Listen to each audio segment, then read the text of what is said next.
Thank you so much for joining Lunch Break Learning with Coach Shaquan. We are back. We are back. We are back. We are back. And I'm so excited for this conversation today.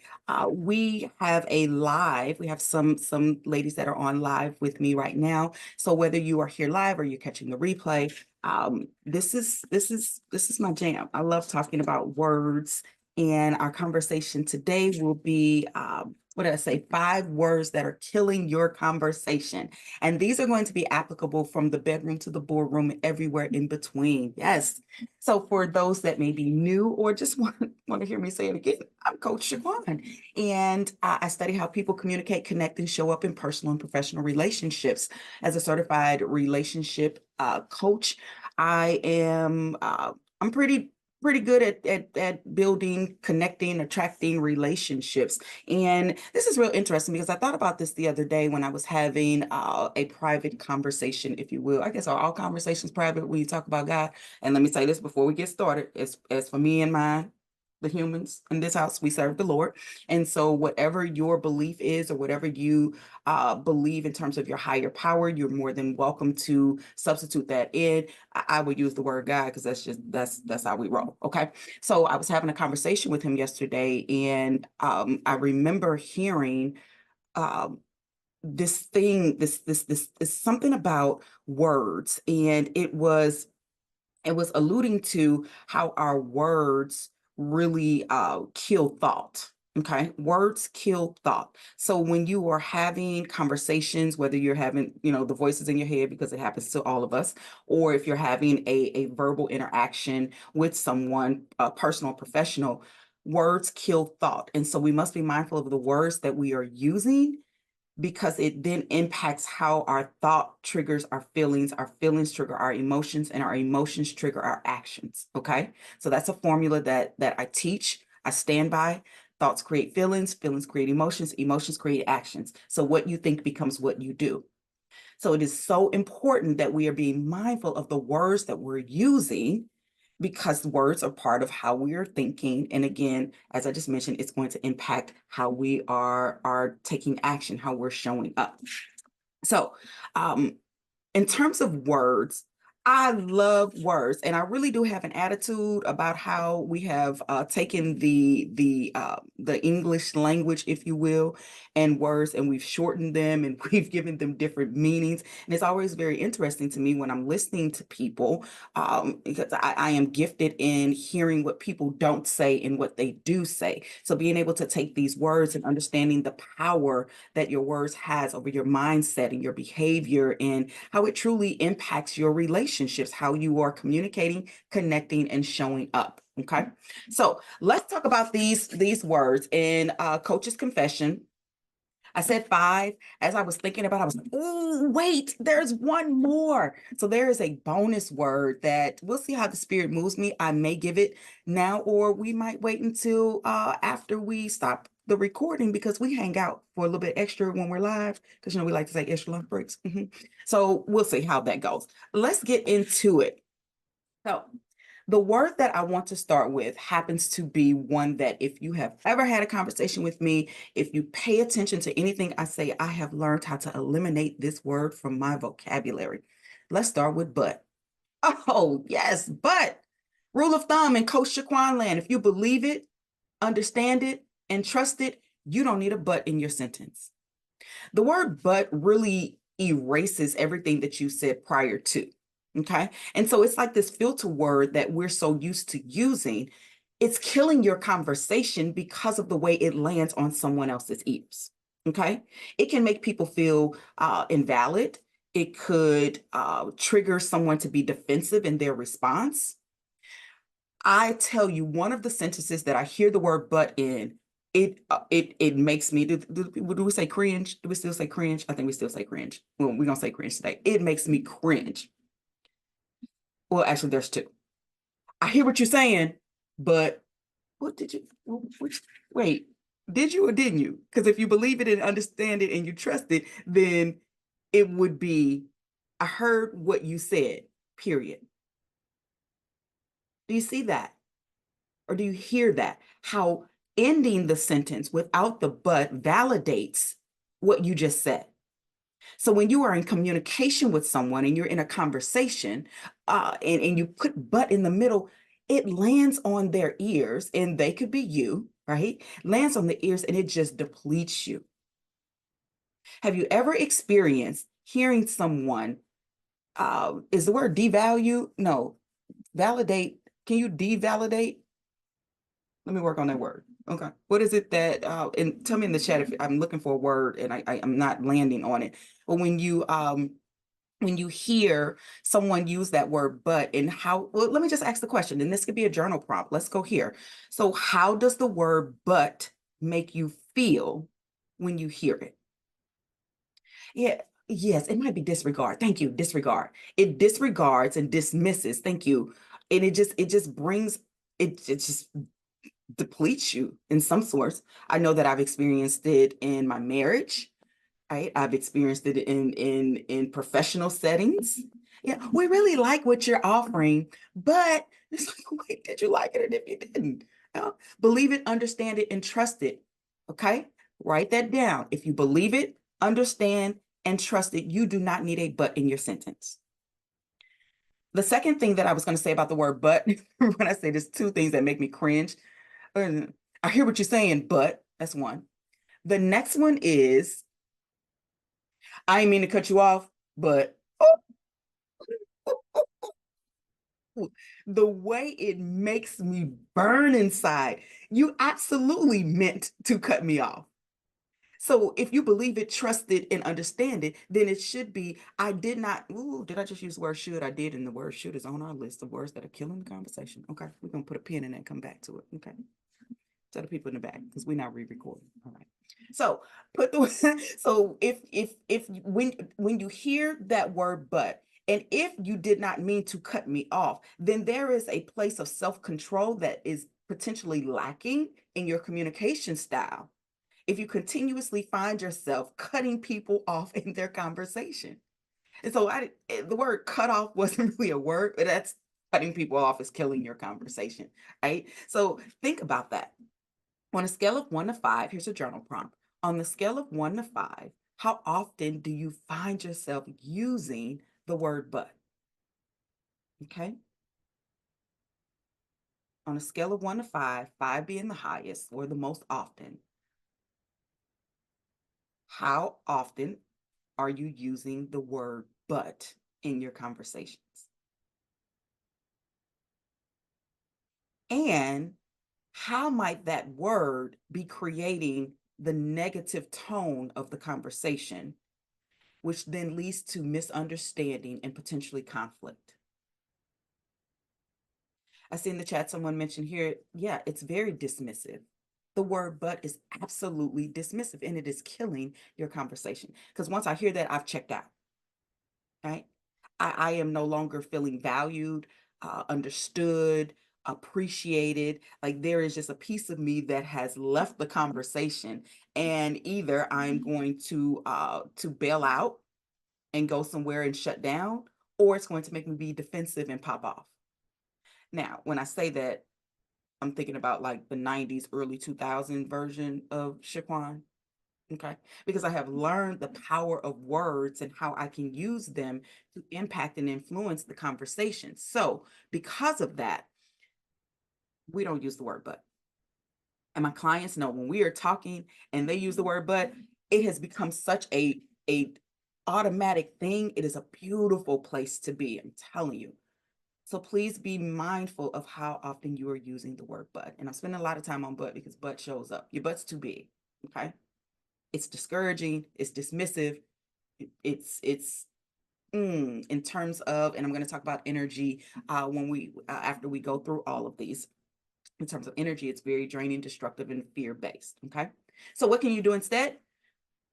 How about and?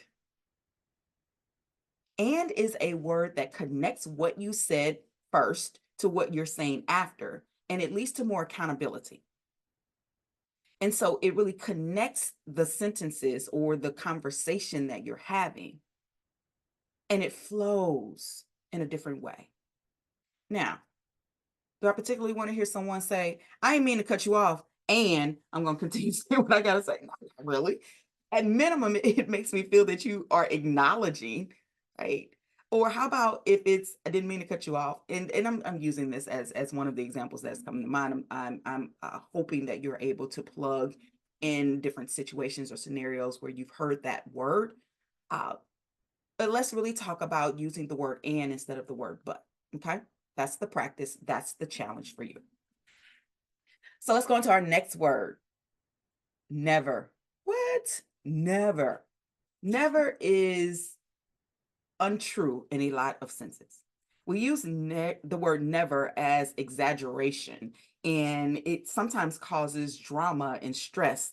And it can make someone, when you are in conversation with them, feel as if they are not doing enough or what they have done for you is not appreciated or valued. And I'm using those words a lot: appreciated, valued, and really making you not want to be in conversation with someone, or again, making you want to shut down or potentially pop off, right? Because you've accused me of something that's just untrue. And so when we begin to cut those conversations with the word never, right? You never do this, or you've never done that. Okay. Truth and transparency, I have, in going into 19 years of marriage, I have used the word never. I used to use it a lot. Well, you never do this. Well, I always, oh, y'all want to talk about the cousin to never? Always, always. I always have to do this. I always. Do you see the exaggeration? And so I remember when I used to, and so we're talking about bedroom. I remember when my kids were younger, I would say, I'm the one that always has to get up in the middle of the night and and take care of the kids while you get to sleep. Like that used to be this discourse that I had. And I had to check, well, now I know what I was doing. Checking my BS, checking the belief systems that I had created about what always and never really meant. And so think about that. Oh, I see some head slapping emojis. Yes. Was it the word never that got you? Or was it the word always, the cousin? Because both of them hang out in the same playground and they become a very draining, destructive, fear-based way of communication that kills the conversation. Because if you don't think that I am contributing, or if I'm falling short when I think that I'm giving and I'm doing, then yeah, I really don't. I'm My mind is now elsewhere and I've checked out of the conversation. She said both of them, like both, right? Never and always. So we're gonna put those together because that would kind of make me have 7 words now because I said 5. You're here for it, so I'm gonna give it to you. Okay. So instead of using the word never, then let's use an accurate time or an accurate description. Instead of I always have to be the one. What else could you say in replacement? I want you to think about that from a journal prompt. What could you say as opposed to always and or never?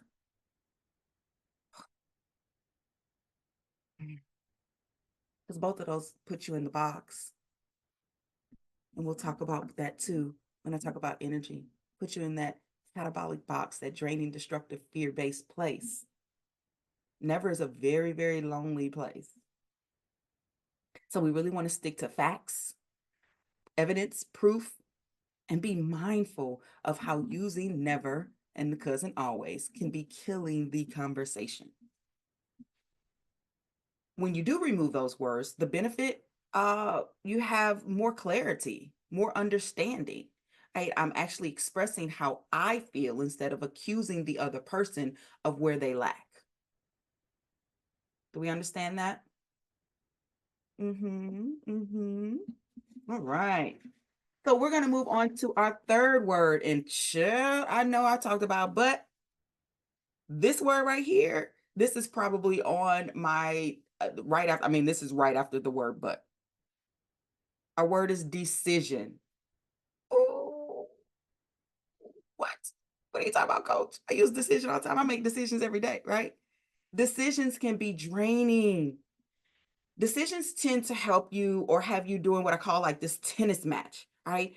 Do I, don't I, should not? What's this? And you start going back and forth and debating everything. And then you get caught up in this cycle of analysis paralysis. Are you all familiar with analysis paralysis? Okay. Someone said decision fatigue. Yes. Oh, Lord, it drains you. The tennis match. Do I, don't I, do I, don't I, should I, what if this? And you start thinking about all of the things that could go wrong, all the things that can go right. Like, get somebody else to do it. Yes. No, I don't want to make the decisions because decisions are absolutely draining, right? That pressure that leads to stress and anxiety to have to make the choice. That's going to be our replacement word. Really thinking about the word choice. Okay. Choice gives you power. Choice brings on accountability. Choice usually leaves you with the confidence that are in the right place, right? Whatever right means to you, because sometimes I believe, not sometimes, most often, I believe that right and wrong are subjective. So we do what works. So I can't tell people like that's what you're doing is right, what's wrong. We use the word. Right could also be kind of killing the conversation. We're gonna stay on track because sometimes the ADHD kind of get me going. Okay, so back to the word decision and its counter word or more anabolic, healing, constructive, and success focused replacement would be the word choice. Make the choice, stand on it, be confident in it, have the courage to make a choice. Right? Choices usually derive more from our intuition. Right? Intuition is that gut feeling that we get. Decisions usually come from the ego or from the chest, which is this is where your inner critic and all of your fears and your anxiety and your worry. And I'm like rubbing my chest right now because if you've ever felt that you just couldn't breathe or felt very heavy in the chest, that is all of that catabolic, draining, destructive, fear-based energy. And that's the decisions and the stress and the fear and the worry and the anxiety, all of the things that do not help the conversation, right? Energy is transferable. So what you're pouring into the conversation, other people are feeling.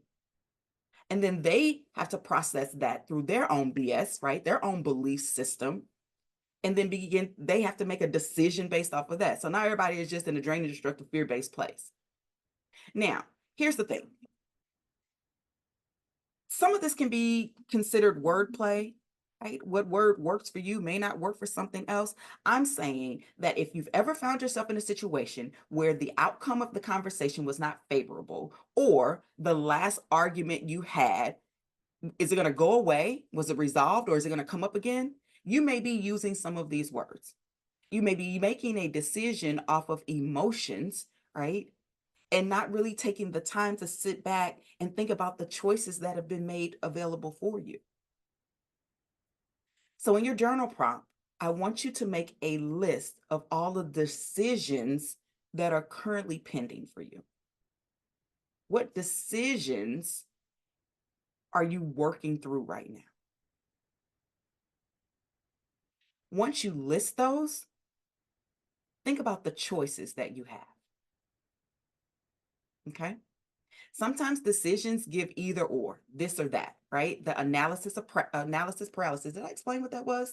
Analysis paralysis is when you become, or paralysis analysis, they can be interchangeable in that, where you're analyzing, you're thinking about something so much that you become paralyzed, right? You get stuck. And so you don't do anything else. Has anyone experienced analysis paralysis? Right? It happens often when people are looking at opportunities and wanting things to work out for everybody or everything. And so you get stuck in that space. I'm seeing people, yes, too many times. That's me, right? I'm hearing that and I'm knowing how that feels because I've been in that place.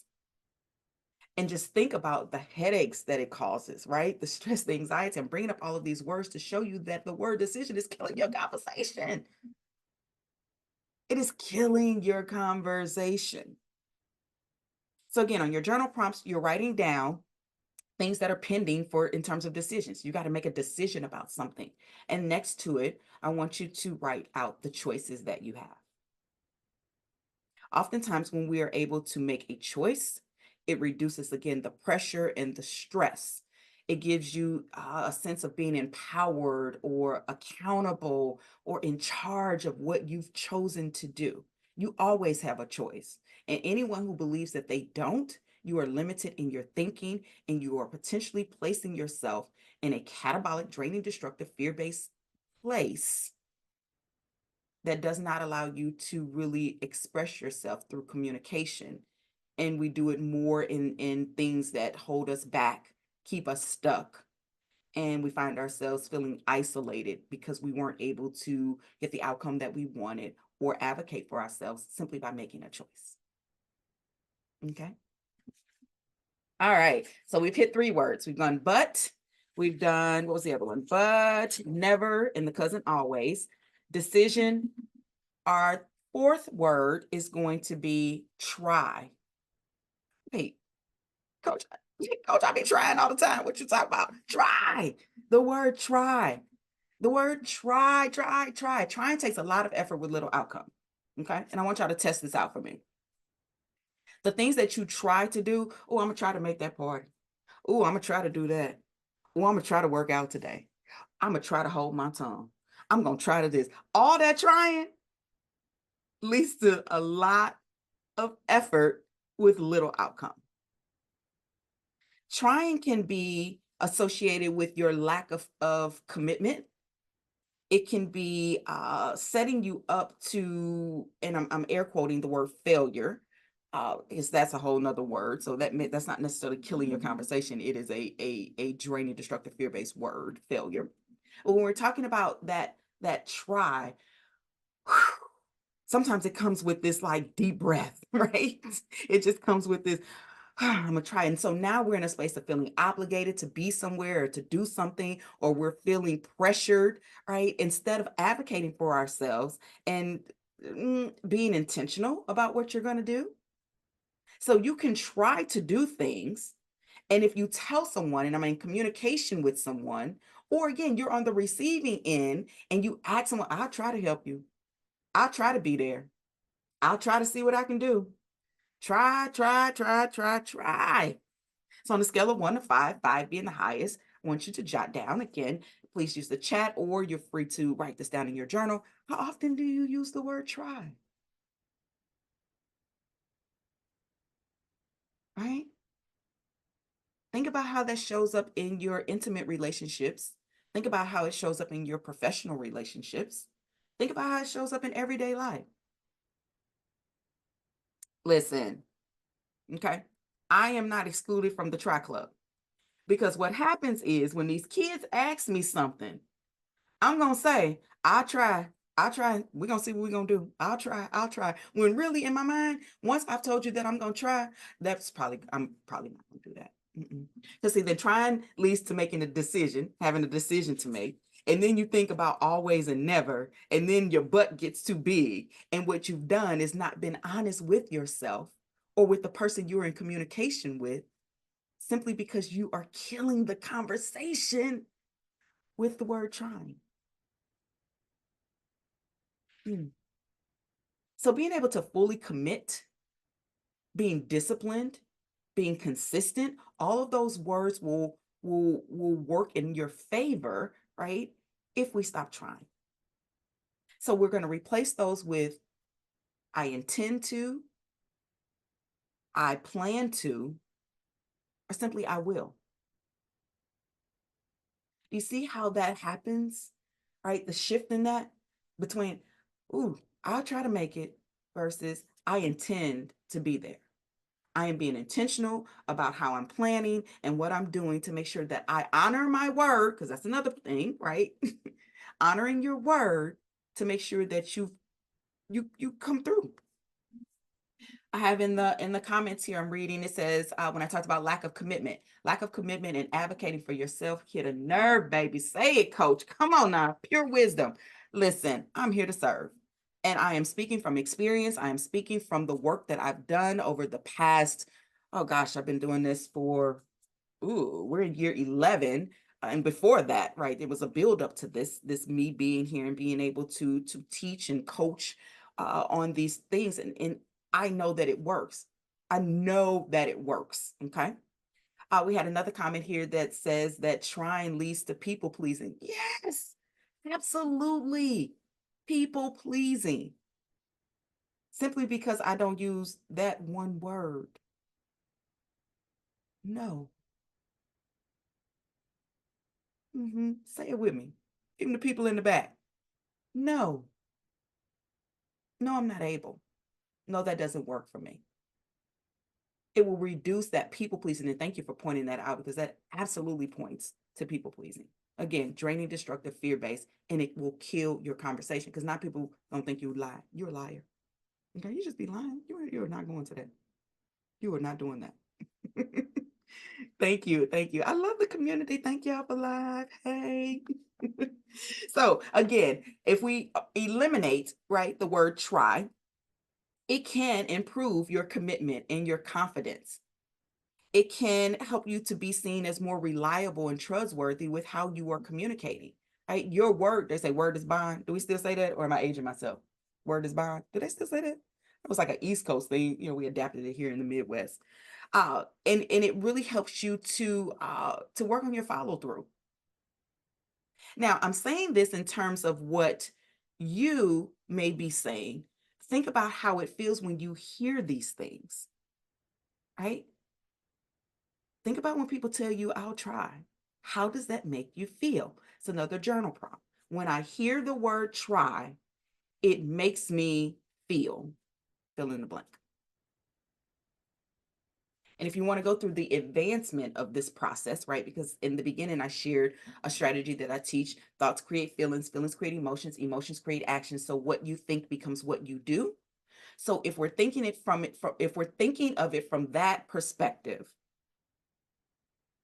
are you going to follow through? Okay. So when I hear the word try, it makes me feel, you can go back and say the thought that comes to mind first, because the thought is going to create the feeling. Okay, we got that? Mm-hmm. Mm-hmm. All right, word number 5. Ooh, should. Now, I see in the comments somebody had just put should, right? But let me tell you about should. Should brings on a sense of obligation. I should do this.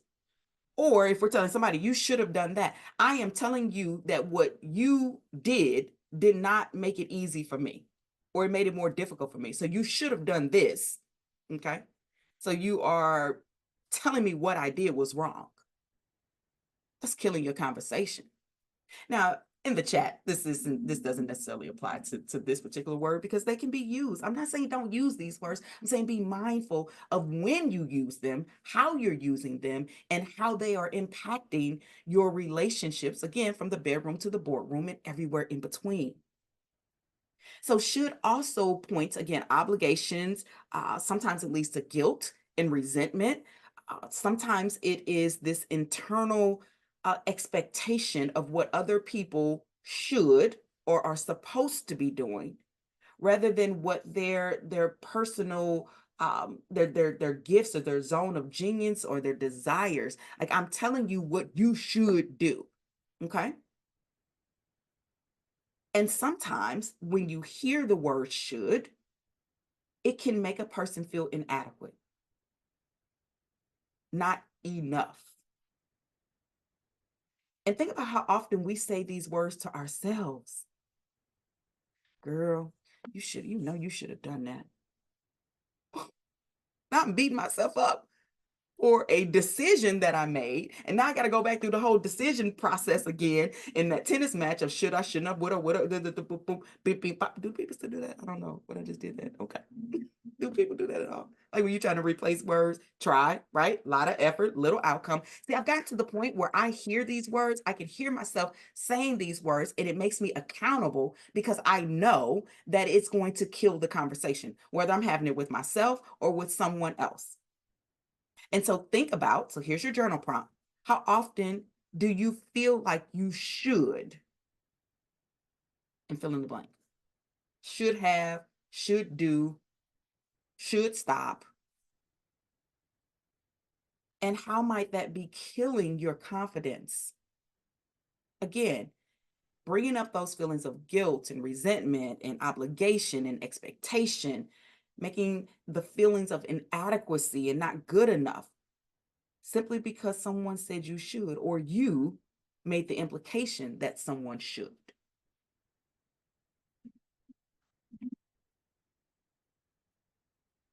So when you want to replace the word should, we can think about could. They're cousins, right? Could is the possibility of it all. Should is the expectation. And when those expectations are not met, conversation gone. Again, you're either going to shut down or you're going to pop off, right? There's a defensiveness in that, or it just really, again, we're going back to our words, dismissive and disregard that happens when you're using these particular words. Now, the title of this thing is 5 words that are killing your conversation. So far, I'm pretty sure I've given like 6, maybe 7. But again, never and always were cousins, right? And then should and could, they like on the opposite side. They like on their daddy's side, but they still cool. So we'll go with that.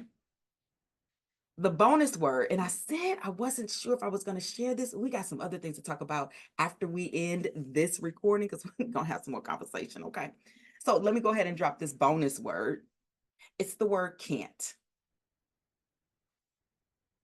I get on my kids all the time when they say, I can't do. Okay, so let's be clear. The word can't means physically unable.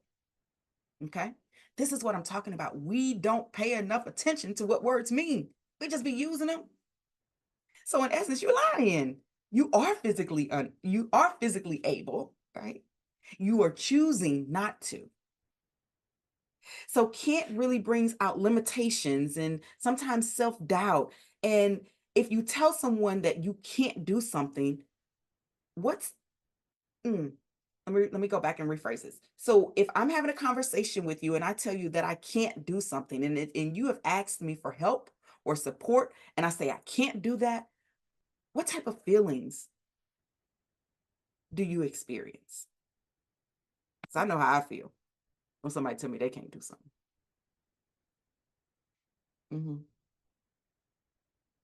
For me, disappointed. I get disappointed when I hear someone tell me that they can't do something for me, especially when I believe that they can, or it's knocking me down and doubting that what I'm asking for is unreasonable or that I don't deserve what I'm asking for. Can't can also give kind of mixed feelings and it puts you like, why can't you? And so now instead of standing on what you've said, right? I can't help you with that. I can't do that. Not the person is responding with questions. Well, why not? You know, my kids do. Why not? Or I'll ask my kids, tell me why not? Why can't you? Because if you are physically able, then there's a different conversation about boundaries, about your desire to help, whether that's what you were called to do or you're supposed to do, right? And supposed to, again, is leading more on that catabolic sign. So we must be mindful of that. In relationships, oh, I found this very interesting. And I'm reading this as from a resource here. It says in relationships, can lead to perceived helplessness and dependency, which impacts the mutual trust and support. I said, oh, okay. I can't do this by myself. Right now, my emotions are all tied into it, or your emotions are tied into it. And now we are becoming the helper, healer, fixer. Plug. That's lunch break learning for next time. We're going to talk about, are you a helper, healer, fixer? Okay. And so think about can't. Physically unable. How true is that? And so instead of saying you can't do something, we're going to not kill the conversation with doubt from someone else or lies that are coming out of your mouth. And we're going to practice being very honest and using the word no, or I'm choosing not to do that. Ooh. Somebody asks you for help that's been asking you for help over and over and over again. And you, instead of you telling them you can't, right? You say, I'm choosing not to do that.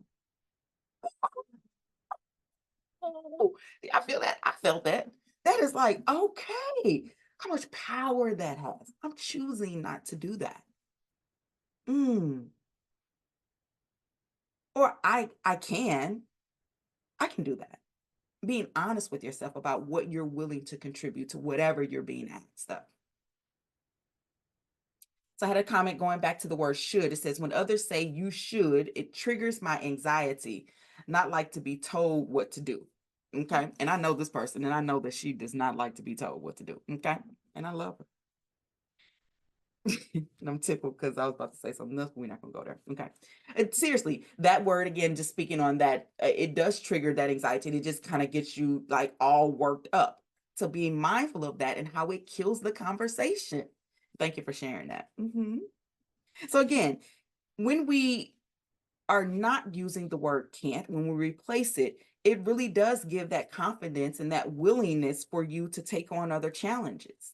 I will do that. I choose to do that, or I choose not to do that. It leads to this difference. Are you all familiar with growth mindset versus fixed mindset? I'll talk about that in another lunch break learning. And if you want to jot that down and do some research on it, growth mindset versus fixed mindset.